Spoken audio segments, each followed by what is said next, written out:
we were always in the game with the staff we had, and with Joe, right versus left versus right, it worked very well that year. Now, Tito, you've hit one of the most dramatic home runs in Orioles history that propelled the Orioles to the World Series. Your remembrances of that day in Chicago? Well, I think Eddie Murray hit a ball that day that didn't get out of the ballpark. And if Eddie hit it and didn't get out, we didn't think anybody really could. And I remember a catch T-Bone Shelby made in center field, too, and I was in right field. And as a player, you don't become a spectator, but I looked over and said that was one of the greatest catches at a particular time in a playoff series that I'd ever seen in my life. So I had come up to bat, and I had grounded out a couple of times. And I said, Ralph, can you give me some words? Because I'm just feeling awful up here. He says, do what you've been trying to do all year long, and just drive the ball back up the middle, and good things will happen. And sure enough, Brett Burns got one over the plate, and I was the least one of that particular group of guys who would have thought it would hit a home run, but I found that proverbial nut that day. What goes through your head when you see replays of that hit? How small I was. Little guy like that, I think, hitting a home run. No, it's just a wonderful feeling. I think I floated around the bases, and when I got to home plate, Eddie Murray hit my hand so hard, I had a bone bruise for the next 2 weeks. But it was a great time. Hey, Dan, what was the secret there with the 3 home runs? Give us a fill-in. How we could sell that and make a lot of money. Well, I've had a lot of rest, so watching these guys play, I think it was coming back that time. Was trying to figure out when I was come back in the lineup. We came back into Seattle, which was AstroTurf. We said, well, maybe we just DH you, and we're going to lead you off so we can get you back in the lineup, get you some at-bats. I said, well, fine. Without any hitting going on prior to that, I said, I think I can take 4 and walk and that nature. But it was just a matter of just waiting. And when I saw the pitch, and really just trying to make contact, and contact was well enough for the ball to go out of the ballpark. So it was a big surprise to me, too. Now, in case some of the people weren't around, how'd you get the nickname Disco? Well, I couldn't dance. No, I was some friends that owned a disco in Minnesota, and I bartended sometime over there, and we started a fan club with that. We had a lot of T-shirts that was sold, and be surprisingly, the right field bleacher would just fill up as the season went on, and they sold T-shirts and made it official. Now, Singleton said that's how you hurt your knee at the disco. But disco was kind of out then, I'm trying to dance, trying to sing. Todd, we saw you at Fan Fest, and you had some memories of that 83, that special 83, and relive those memories for us. Well, I could say one of them was like when Mike Boddicker knocked in the sacrifice fly. It was me that scored the run. But he could have hit it deeper. I had to dive over a bat and a batting helmet, He hit a line drive. I had knee surgery, all right though. But yeah, the World Series is great. We got a bunch of great guys here. And we're doing a lot of golf tournaments and everything, raise charity, money for charities and things like that. But I love these guys, and one of the guys that's sitting right next to me, right here. My father and his father played together, the Detroit Tigers. Played back in Detroit, from Michigan. Mike Dillon. It's my Beagle right here. Yeah. We got Glenn take over, and Glenn, your memories of 83. My memory is 83, just coming up, being there about half the year, trying to fill in, helping out wherever I could. They had me batting second in the lineup, so really my job was just to get on base behind the big guys, Siggy and Eddie and Ripken. So really, that's all I had to do was just try to fill in best I could. Now, Len, I got to ask you one question. Singleton asked me to ask you about being invisible. Now, what's the answer to that? Well, most of the time I wasn't visible. But my memories of the 83 season were mainly just how quickly the thing went, how fast the playoffs went, or kind of like a blur. But, there were some special moments. I think the one thing that sticks out for me was the playoffs against the White Sox. I think it was the 4th game, announcing the lineups, and Tito Landry came running out, someone had taped the tail on, a long white tail, and He had a sexy run. He would run out there, and his tail was going back and forth. And it kind of loosened everybody up. From that point, it was fun again. But a lot of good memories. Jimmy, was this a pretty loose group to be around and good professionals? Yes, they were, absolutely. And whatever you've heard from all these guys up here today, it goes for me too. Short and sweet from Jimmy Williams. Ladies and gentlemen, Jimmy Williams, Glenn Sakata, Glenn Gulliver, Todd Cruz, Disco Dan, Ford, Tito Landrum, Gary Renicky, and Ken Singleton. And now, we're going to go to the final group of Orioles to swap some stories. First, I'm going to call up Storm Davis, 13-game winner in '83. Storm Davis. Tippy Martinez. Tippy. We're going to call up the GM, Hank Peters. Hank, come on up. Joe Nolan, who was mentioned sharing those duties behind the plate with Rick Dempsey. Tim Stoddard. Bill Swaggerty. Rick Dempsey. And Mike Flanagan. Mike.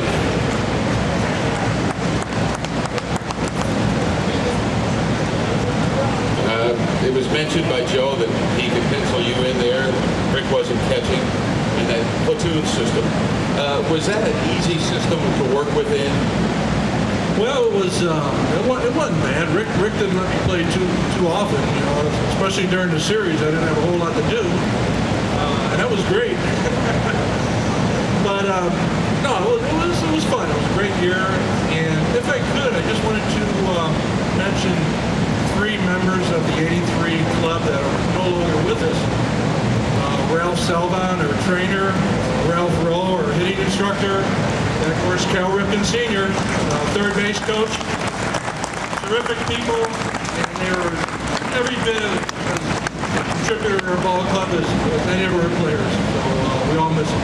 Thank you, Joe. Bill, we see you a great deal in your memories of this series and that '83 year. You're still an integral part of the community here. It's something special when you've been a winner in the community and stay around the area. It is very special to be able to do that. I didn't play long. I didn't have a great career. I had I was a flash in the pan kind of player. But Baltimore was such a great town. I never left. I don't plan on leaving anytime real soon. And it is very special to be able to work where you played. And the chance to win a World Series ring goes a long way when you're doing business in Baltimore. Now, Rick, you had guys on the opposition by the name of Schmidt. You had, of course, Eddie Murray. And here you come out of that World Series as the man, the MVP. Going into that World Series, did you have any idea whatsoever that you would be so celebrated after that World Series? Absolutely not.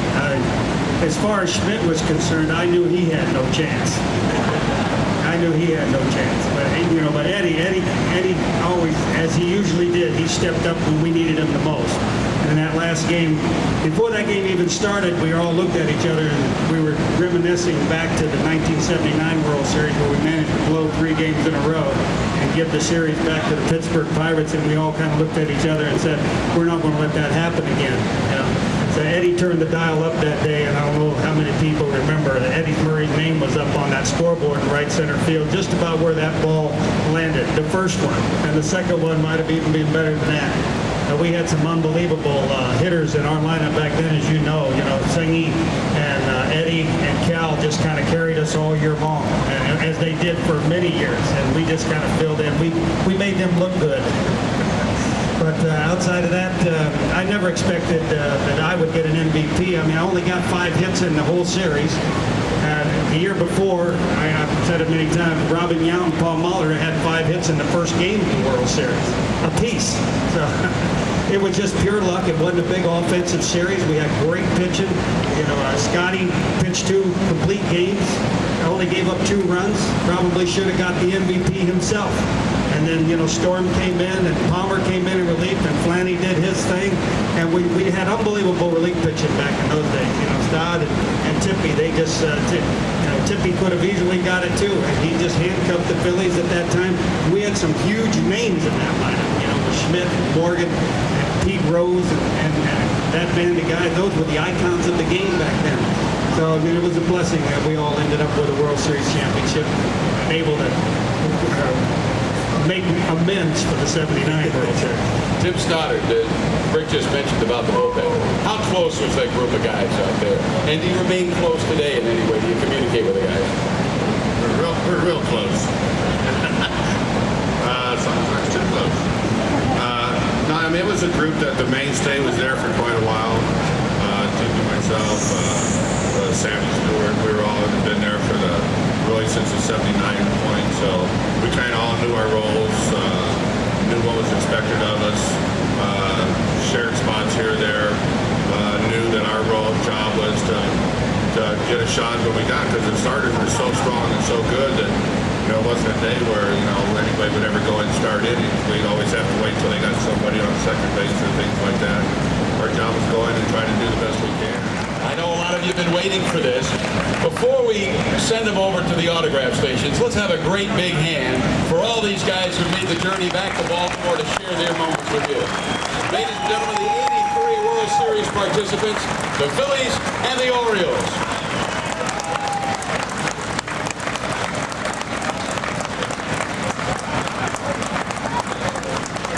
And now these guys are going to be autographing for you. And remember, please, one autograph per person per player.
Just 2-2. Well, Nellie Keller knew just what to do.